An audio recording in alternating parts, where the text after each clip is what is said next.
Коронавирус күчөгөн жай айларында Бишкек шаарындагы үй бүлөлүк дарыгерлер борборлорунда бейтаптарга тиешелүү текшерүүлөрдөн өткөрүлбөгөн вируска каршы Кытай таблеткалары таркатылганы белгилүү болду. Чек жараткан препараттар боюнча кечээ күнү республикалык штабтын жыйынында Эльвира Сурабалдиева билдирди. Анын айтымына караганда коңшу өлкөдөн гуманитардык жардам катары келген дары-дармек каражаттардын курамы сертификациясы аныкталбай эле пандемия учурунда иммунитети алсызданган жарандарга берилген. Бул үчүн Сурабалдиева саламаттыкты сактоо министрлигинин тиешелүү адамдары жоопкерчиликке тартылышы керек дейт. Сырттан келген гум помощь болу, кайсы кандай гана жардам болбосун, бүт дарылар текшерилиш керек да. Текшерилбеген дарылардан ооруканаларда эмнеге беришет? Тем более чет өлкөлүк башка тилде жазылса, же кыргызчасы, же расмий орусча тилинде жазылбаса, же түшүндүрмөсү жок болсо, эмнеге жарандарыбызга эми мажбур болбаса да мындай алып ушуну ичкиле жакшы болуп кетесиздер. А жарандарыбыз ичинде дарылардын ичинде ошол упаковканын ичинде кайсы мындай составы кайсы жерге эмнеге таасир этет, мындай побочный эффекттер кандай болот деген билиш керек да. Ошол жайында ооруп 1,5 миң каза болду.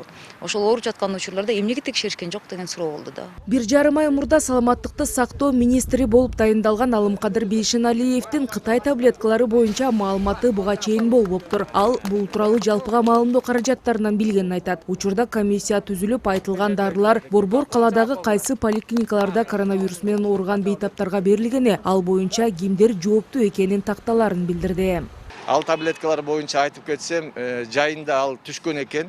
Ким аркылуу уруксат берилип, ким аркылуу сатылганын эч ким билбейт. Мен бүгүн комиссия түзүп, ошол комиссия иштеп атат. Бүгүнкү кечке чейин маалымат ток болуп калат.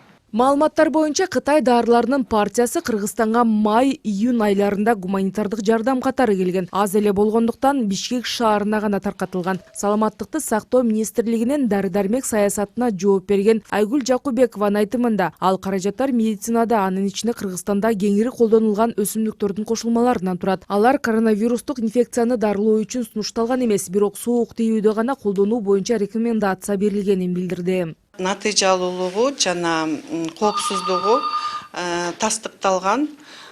Бул маалымат интернетте бар. Бүт документтери келип түшкөн бизге. Ошондуктан бул дарыларды биз респиратордук вирустук инфекцияга колдонгонго болот деп бөлүштүргөнбүз. Кытай дарылары боюнча түзүлгөн комиссиянын жыйынтыгы качан чыгып, кимдер жоопкерчиликке тартылат азырынча белгисиз. Коронавирус күчөгөн маалда жакындарынан айрылгандар ковид менен күрөшүүдө саламаттыкты сактоо министрлигинин даярдыгы болбогонун айтып, тиешелүү аткаминерлерди жоопкерчиликке тартылышын талап кылып келет. Алардын бири Айболот Айдосов. Анын атасы Абдрахман Айдосов 62 жаш курагында өлкөдө коронавирус күчөгөн июль айында пневмониядан каза болгон. Ага күчтүү дарылар берилген дейт Айдосов. Биз мына улут спорт сарайга бардык. Ал жерде өтө катуу дарыларды берип коюптур. Биз аны улуттук госпиталга апардык. Ал жерде дагы ага жакшы мамиле кылбашты, чындыгында жакшы лечение өтпөй, бир жумага жетпей кайтыш болуп кетти атам. Айболот Айдосовго окшоп 70 киши бир топко биригип жакындарынын ар биринин өлүмүнүн себептерин иликтөөгө киришкен. Алар өлүмдүн себептери, июнь-июль айдагы дарылоо протоколдорун саламаттык сактоо министрлигинен сурашкан, бирок бүгүнкү күнгө чейин каза болгондордун туугандарына оорулуунун медициналык тарыхы бериле элек экен. Биздин талабыбыз ошол жерде иликтөө жүргүзүлсүн, эмне себептен ошончо көп адам кайтыш болду, ким ошого жооп берет. Ошол убакытта Кыргызстанды башкарган адамдар болгон, ошону уюштурган адамдар, ошолор азыркыга чейин эркиндикте жүрүшөт, эч нерсе болбогондой болуп. Алар жооп бериш керек.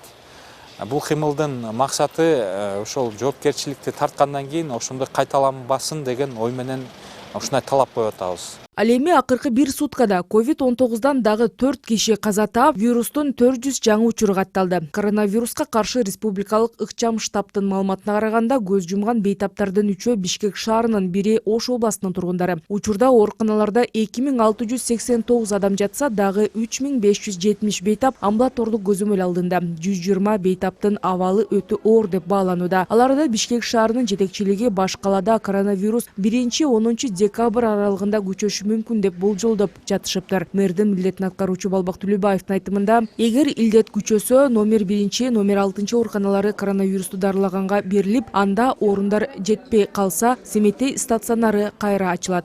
Рахат Жаныбекова, Эрлан Кемелбеков, НТС.